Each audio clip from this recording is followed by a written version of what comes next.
Welcome to the Bulletproof Podcast. My name is Gary Clinton. This podcast episode is going to be a very special one related to my drug addiction. And if you've read my book, you would have known that I've had a drug addiction.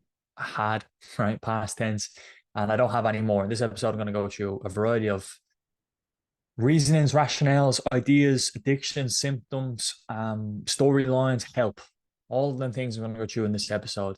And I'm going to go through drug by drug and symptom by symptom. And I'm going to go through my associations to these things and how them associations have changed over time. And in this episode, of course, is brought to you by me, the host, Gary Coach Clinton, and Gary the Expert. That is my new website, garytheexpert.com.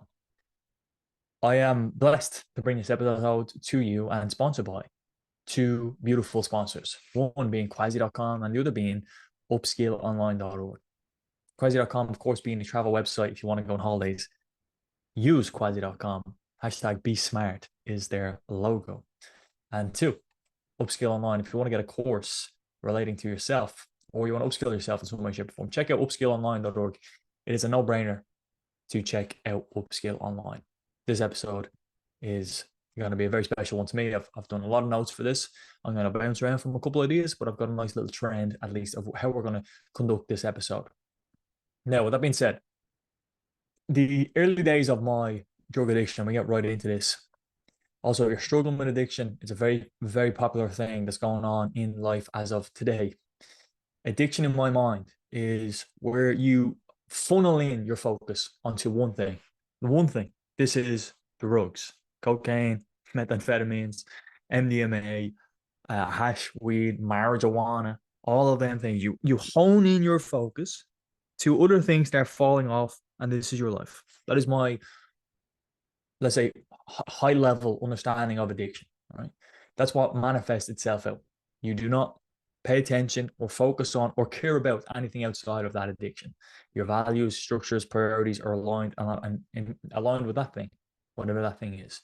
And in this episode, I'm particularly talking about drug addiction. I have struggled with porn addiction. I have struggled with gambling addiction. I have struggled with, I wouldn't say alcoholism, but I've definitely, if it's drug addiction and alcohol, they go hand in hand, right? It's such a fine line.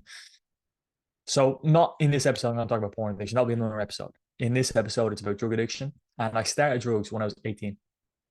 My friend at the time, my good friend at the time, hilarious friend, amazing friend, a person that we were in school together. And towards the lasting ending years of my school time, we would be together consistently. I say we, there'd be two or three extra people. And this friend said, hey, I'm out. I didn't start drinking until I was 18. That's a fun fact for you. I didn't start drinking until I was 18. Then I went out to a pub, not to a pub, to a nightclub, the right venue, if you remember that, if you're in Ireland, in Swords. And I was offered cocaine. I took it in a shady back hall where nobody was. It's kind of like an emergency exit and it's the stairways, them type of things. There, took that. I don't know what really happened that day. I can definitely have images. I don't know if them images are correct. Definitely maybe distorted in many ways. And I went on, proceeded with the night. Don't remember what happened the next week, the week after, but I mean, where it went in a couple of weeks, couple of months was clear. I was taking drugs every single day of my life. So where did that happen? Well, I'm not sure where it happened. I'm talking about that friend there, great friend, amazing guy, hilarious. He's not friends with me right now. And that's an interesting thing, that if you want to come out of your addiction, maybe you have to let those friends go. A sad reality I'll get into in the future, in a couple of moments, is about friends. And I've lost a couple of friends. I'm not going to do that just yet. So the first drug I'll talk about that I suffered with, or I had a problem with, was cocaine. And I'll get to weed and marijuana, as this is a big aspect of my journey along drugs. And that was the ending of my career with drugs, was marijuana and weed. So cocaine, blow, sniff, flake. Yeah, all of these cool guy words. The real cool thing. To me, all of these drugs, by the way, and same for you if you take them, clearly have a nice feeling, right? I'm not going to sit here and go, it was terrible. Every single moment was hell. I'm going to tell you, I had good memories. I still have good memories. I have hilarious memories. Doesn't mean the fact that they helped on an overall picture. Yeah, even if you're going through hell, you might smile and laugh at a couple of things. Maybe that's not a definition of hell. Maybe that's a couple of levels up from hell. I know when I took cocaine or coke, blow, sniff, flake, all of these cool words, I would feel anxious, paranoid on a night out, especially on a night out. I would have to be conscious of a security guard. I would have to be conscious of a certain girl that I'm interested in. I'd have to be conscious of a certain person, place, thing, environment. I would have to be aware to these things, which clearly made me paranoid. And then if someone looks at me, are they looking at me because I'm on drugs? Are they perceiving me in a certain way only because I'm on drugs? Do they know I'm on drugs? These questions are going through my mind. And these are common questions. These are common questions. Some people have aggressive mode in drugs where they go, are you looking at me? What do you think you're looking at? You fool you. Then they start a fight. That's not me. I wasn't like that. I was more paranoid, anxious inside of myself. I didn't become aggressive, outrageous, and go wild. Okay. I would spend at least €150 a week minimum, at least, on just one drug, cocaine being the drug that I would take. I would get a big bag, relatively speaking, enough to probably, do a lot of damage to your own internal organs, which is something that I never tracked, I never saw, I never noticed. I only noticed the emotional feelings, the results and negatives from that. I didn't know what damage it was doing inside of myself.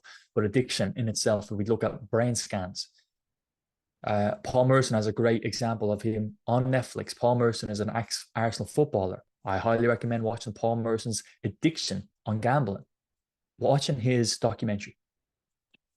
He gets a video shown of beautiful nature videos, food videos, family videos, and his brain's lighting up a little bit. Then he gets shown videos of roulette wheels, blackjack, horses, football, bets, and his mind is on fire. And he's just hit all of them neural connections, bang, they're all together because it is addiction. Now, I'm not big into neurochemistry, I'm not big into the brain scans, but it's clear that when he sees videos of something that he was addicted to, his brain lights up. He's obviously got all of these associations going on. Okay. Cocaine was the first one I took. Lost a lot of friends during cocaine. I pushed a lot of good people away. And I brought in a lot of, let's say, people that you don't want to have in on side of you all the time. Some good people in them, bad people. I wouldn't say bad people. I don't think that, there is bad people out there. There's no point of hiding or denying that. But I lost good friends from school. Good friends. People that you would want to be around. People that, if you zoned out of a life, you would actually say they're a good person for you to be around. They might not be the funniest. They might not be the biggest characteristic, the biggest personality. They might not be the most entertaining. But on a general basis, they are good people to have in your life. Yeah.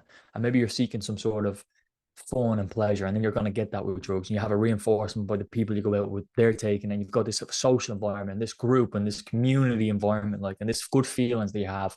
And if everyone's on it, everyone's enjoying it, and then we all go home and then we don't enjoy it, which maybe you still do. Maybe you're actually just starting phase of it, where it is just this upward trend of love, joy. Wow, let's go. We're getting on it. We're having fun today, guys. Yeah, boys. Yeah, let's go. And that's great. That's powerful. It's an intense, good emotion. But it's a good emotion that we could say is fake. It's a good emotion that's not helpful. It's a good association in your mind that ultimately leads you down a road of XYZ. And I'll get into the road that led me down, at least in a while. I just mentioned a couple of things there, like feeling anxious, having to be aware of my surroundings, feeling paranoid, people looking at me. Let's go into the next drug. The next drug that I was being part of my drug addiction was ketamine. I wouldn't say this was something that I would do every single day. Cocaine would be the drug I would take every single day, but ketamine, well, K-hole, special K, all of the fancy words you want to give it. Yeah, crazy. Absolutely crazy. The first time I took it, I was walking around my house like a crab. I can laugh at that. And like I mentioned with the addiction to drugs, it's 95% bad. You've got 5% good. Me walking around my house like I was a crab, literally walking side to side here, and that's a meme right there. Yeah, you got a little caption right there. Unbelievable how special that moment was in many ways. Special in many ways. That night I went to some person's house that I've never spoken to. Went to school with him. He's a couple of years younger than me. And then I've never spoken to him. When I got there, I didn't even speak to him because I was so out of my mind. I couldn't speak. I was like Stephen Hawkins without the vocabulary or without the intellect. I couldn't speak, move, think. Of course, I was thinking. I don't know what the heck I was thinking. I think it's basically impossible not to think. But that's a crazy drug. It's a crazy drug. Now there's great, no, I wouldn't say great, but there's evidence that it would help with depression.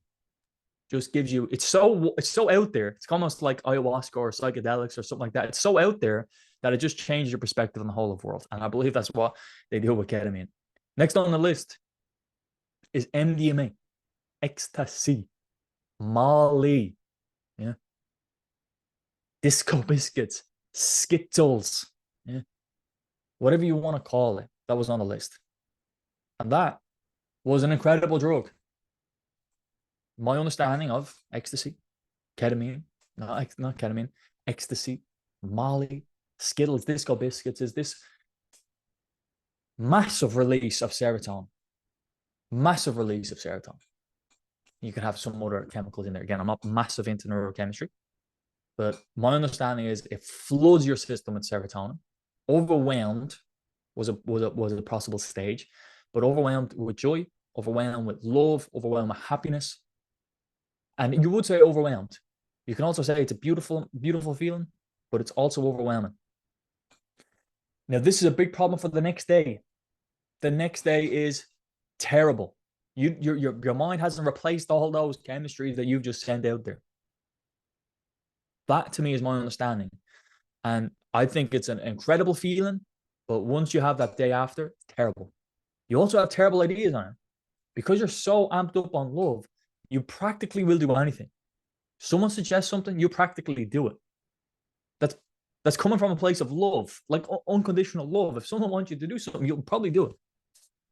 For example, one time I had a lot of friends and I put my hand on a dartboard.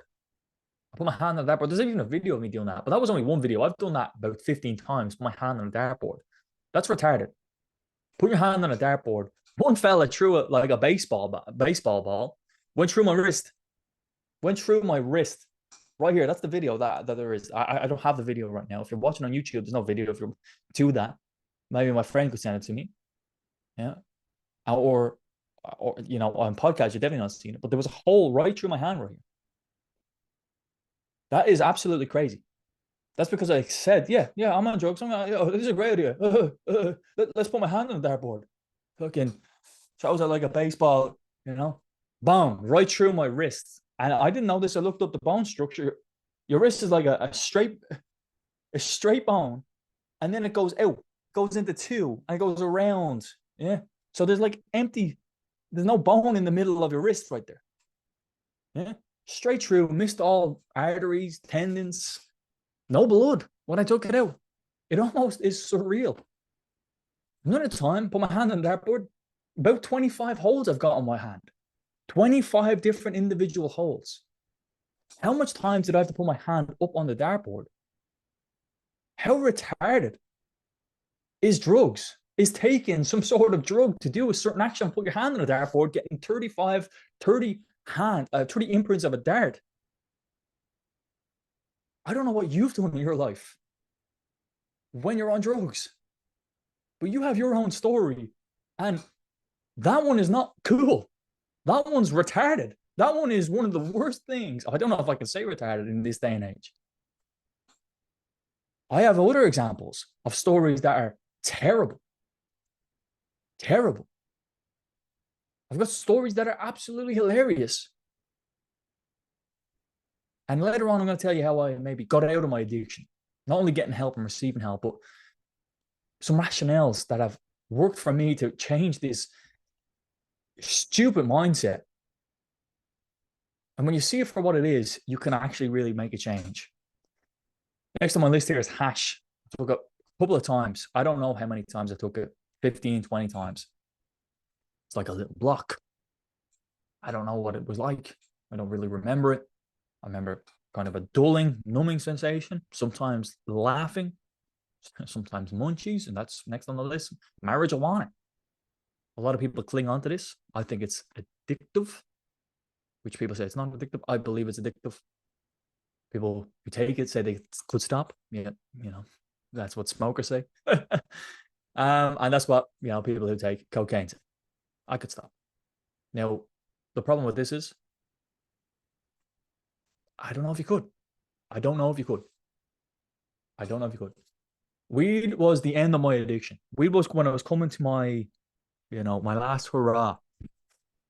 This every day smoking 4 or 5 joints, or what are they called? What are they called? Blunts. Blunts. Smoking 4 or 5 blunts. Amazing. Yeah, I was so cool. So cool. And I had a good time. I had a good time. I'm blessed for the people I've shared them moments with. Blessed. Grateful. But I was a cabbage. I was Stephen Hawkins 2.0. And people also who take weed think they're highly functioning. They think they're highly functioning. And are they highly functioning? I don't even know if they've actually ever compared themselves to non-high functioning, to normality or to sobriety. Because I can tell you my performance and output in life is 1,000,000,000 times better. I could honestly say it's 1,000,000,000 times. It's just a ridiculous number, 1,000,000,000 times.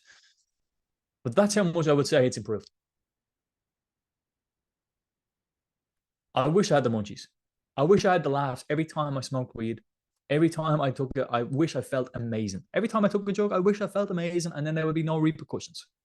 When I took weed, I became a cabbage. I became useless as a friend. I became useless as a son, as a nephew, as a cousin, as a family member. I became useless, incapacitated. I I couldn't do anything. I'll tell you one funny story I have from it. It's not actually funny. It's not actually funny. I was driving my car, incapacitated, right? I'm not going to just leave it out there because I don't know if I'm allowed to say things that could get me in trouble, right? So I'm going to say incapacitated. Maybe I was looking at my phone, which we all do, okay? Right? Maybe I'll just say that's what I was doing, okay? I've also got 2 examples of where I crashed. They weren't good memories. They were terrible memories. Terrible. Terrible. Honestly, the family time there was terrible. Financial time was terrible. Possible death was terrible. I didn't die. Nobody was injured. It was just me. It was just me. Lies were terrible at that time. I know me and my friend created a story, a narrative that I accidentally hit a ball when I accidentally hit a car. Right. And all the thoughts that are going through my mind is too fast for me to talk them out loud and give all the analysis and stories of the breakdown of what was going on in that time. Yeah, crazy. Okay, so I was going to tell you a story about the car or something, but it's gone. It's gone. Yeah, I know. I might as well because it's funny, but it's terrible. It's not funny, and it's a sign. In fact, that's what it was. Also, you're smoking weed, or you got drugs, and you're driving around. You're going to be paranoid that the police is behind you, the guard is behind you. Have you ever had that moment where you're doing drugs, and you're not on drugs though, but you've done it in the past week or two, and then you get the blue flashing lights in your rearview mirror? The heart just drops. I don't want to feel that. I don't feel that anymore, in fact. And I'm proud, happy that I don't feel that. You're crazy, right? You could be happy with having something that doesn't affect a normal, sober person. You don't need to feel paranoid. You don't need to feel attacked. You don't need to feel persecuted or something like the world's against you in some way, shape, or form. The story is I was driving down my car, feeling a little bit incapacitated, and behind me was on police cars they have like checkered. There's like a certain pattern. It's like a luminous pattern. There's like yellow and a little bit less yellow and bright yellow. So I'm driving down the road, and I don't know if I'm going fast or not because I can't fucking tell. I can't tell what my speed limit is. I don't know what's going on in many ways. This car behind me, a luminous light starts flashing their lights. They start flashing their lights. And I'm like, oh, fuck, here we go. Oh, I'm screwed. I'm going to get pulled over here. The road is just a straight road. I can't pull in anywhere, but they're flashing me. So I need to pull in somewhere. Thankfully, my turn's coming up left. I turn left and they're going straight by. I'm like, oh my God, my heart was pumping. And I realized it was an ambulance car. ambulance car, not an ambulance truck or van. It's just a car. And that was a moment where it was like, how much times do you need to be right on the border? How much times do you need to be just right there until you screw yourself fully? It's an interesting thought. Interesting thought. I'm grateful I got away with that. You have funny sides of addiction, funny side of drugs in any ways, not addiction. I mean, if you zoom out, it's not good. If you zoom into moments, it's beautiful. Like I mentioned, the friend that we did the hand of the dart sport with, coming out of a nightclub, him putting on a cone on his head, trying to walk into a McDonald's on the main street here in Dublin. Hilarious. Security guard taking him out. Before that same night, swapping tops. We didn't get into the nightclub. Maybe we were too high or something. And he tries to get in, right? Doesn't get in. I don't get in. So what does he do? Changes t-shirt. We look pretty similar in many ways. Changes t-shirt. Yeah. Goes up with a different t-shirt. He gets rejected. Yeah. Hilarious moments, laughing, joking, crying. Funny side. The bad side, feeling paranoid. Paranoid of police. Paranoid of this person, that person.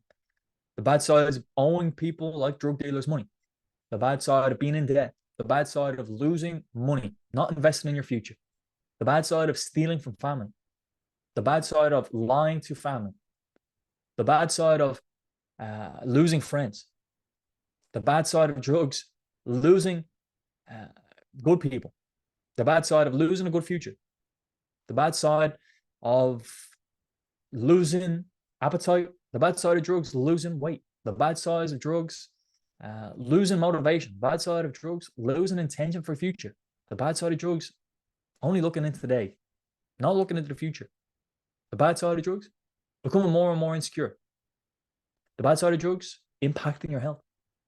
The bad side of drugs, I don't know how much more of these I could do, but I could go down to a deeper level. The bad side of drugs and your neurochemistry. The bad side of drugs of the brain scans. The bad side of drugs of your lack of appetite. The bad side of drugs of the lies you have to your family. And you're putting them further and further apart. And it goes on and on and on and on and on, the negatives. Like I mentioned, there's positives. You wouldn't take it if there was no positives. But you need to have a rationale that clearly gets over the good to the negative. My life got to a point where it was so bad when I was taking drugs. I hit rock bottom. I was sitting there with my hand battered up, blood out of my hand, my nose in a mess, all crusty, my head with a headache, my body feeling empty, void of emotion, void of happiness, in a dark room. My life was terrible. Terrible. That was the exact moment where I got help. That realization of how all of this was going on. I needed help and I got help. That realization, I went down to my mom and I said I needed help. This was from 18 to 20, 21, just before 21. I messed up those 2 years. I effed up. I can't change it though. I can only learn from it. I can only grow from it. I'm grateful I did hit rock bottom. My dad hit rock bottom and checked out. I hit rock bottom and bounced back. That's sad in many ways, and a lot of my reasons to do drugs could be associated to my dad in many ways passing away when I was younger. But that's not part of his. That's I ingested all of these things. I've got to take full responsibility for these things, and that's the way it is. I've got it. I ingested. But that moment when I hated my life so much, it was rock bottom. I did change, and I needed to change. I went down and I got help. And from there, my mom researched therapies. I went to therapy. There's a trillion therapies out there. I went to one-on-one therapy, not in particular for drug addiction, not in particular for any other sort of trauma, not any addiction for some sort of grief, just therapy. Regular old, great worker. Thank you to that beautiful woman who's helped me. and gave me great stories, fun stories in the therapy around her life, around just analogies, and around breaking my mindset down to change it. Like I mentioned, the good parts of drugs. I had more good parts back then than bad parts. And that's the only reason I was taking more drugs. That was the only reason. If I truly knew, if you truly knew that one food was going to kill you, if you truly knew that, would you eat that food? The answer is obviously no, unless you're very, very special. You would not. So there must be a certain rationale where it is enjoyable. And I created some rationales to certain drugs that were enjoyable, playful, amazing, rather than terrible, miserable, degrading.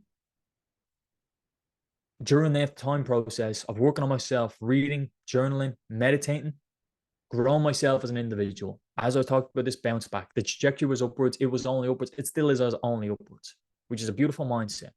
Sometimes it has to get worse to get better. The people who take it on occasion, once a week, once a month, once every fortnight, these are probably going to be bound to it for life, but they can easily rationale it, say it's okay because I only take it periodically, which is kind of okay if they really do own that identity. It's not okay if it's like, I'm craving this weekend, I didn't get it this weekend, and they're always thinking about it, but they only do it periodically because their mind is being ingested, infested with this addiction. Okay? So I got challenged with them rationales. And my now associations, I don't know what my past associations were to these drugs. I wasn't aware to them. I'm aware to my associations now. I've got my associations right down now, or another word, my beliefs to these drugs. Okay, and these are my current associations to these drugs. Cocaine. If you want to become miserable, relied upon, or someone relying upon you, either one of those, broke, take cocaine.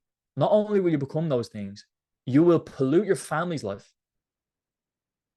You will pollute your work life, and you will pollute your future. You could have invested that money into something. You could have had those friends that you let go. You could have had better networking, better memories, better moments. You could be so far ahead now. And it's dangerous. It could kill you. It can kill you. You can also become miserable, like I said at the start of that association to cocaine. Next one is ecstasy. Incredible drug, terrible ideas, terrible emotions after. Overwhelming, a different human altogether.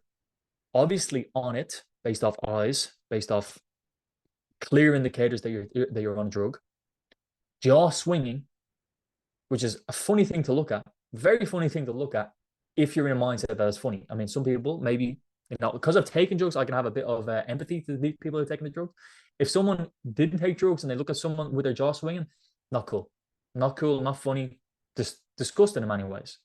For me, looking at someone, I can feel empathy. I can understand the feeling. I've gone through it.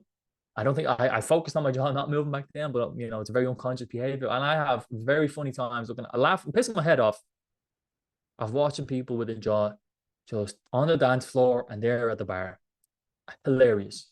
Sad in many ways, but in the moment, fun. Just like drugs. Sad in many ways, but in the moment, very fun. It's shady. Ecstasy, MDMA, crystal versions, shady. Putting in people's drinks, shady. Spiking, dangerous. Weed hash, cabbage, delusions, deluded, useless, degrading, addictive, funny, munchies, and interesting. These are my current associations with the overall basis, the foundations, talked about last episode, the fundamentals, the principles, the underpinning thought, drugs are bad. And they're bad clearly based off the fact that they're illegal. Right? And why are they illegal? They're clearly illegal for a certain set of parameters and reasonings. Yeah. And there's, you got the weed people over there saying, oh, he's on his way, he's gonna be. You say whatever you want. Right now, currently as I record this, it's illegal. In the future, it might not be illegal. It might. I don't think you should be able to drive on it. Right. Okay. I don't think you should be able to do a lot of things. In fact, overtaking any of these drugs, very dangerous. Yeah, ketamine, I didn't even mention that there on my association, but it's gone. The underpinning thought is it's bad. And that's all I need to do. That's all the associations I need to have. If I did have an association of it's good, I'm more than likely going to take it. More than likely going to take it. And that's always that constant battle across your lifetime. Constant battle across the lifetime. Is it bad or will it become better? Will you want to do it again because of some other traumatic hardship in your life? Or will you stay strong to your core values? And that's why it is important to have core values. But taking drugs leads you to promiscuous activities, mischievous activities, lying activities, things that are not beneficial to a principled life or valued life or a man of value in many ways of life. No matter what about the times, the friends, the memories, the moments, it happened. And maybe they happened to you.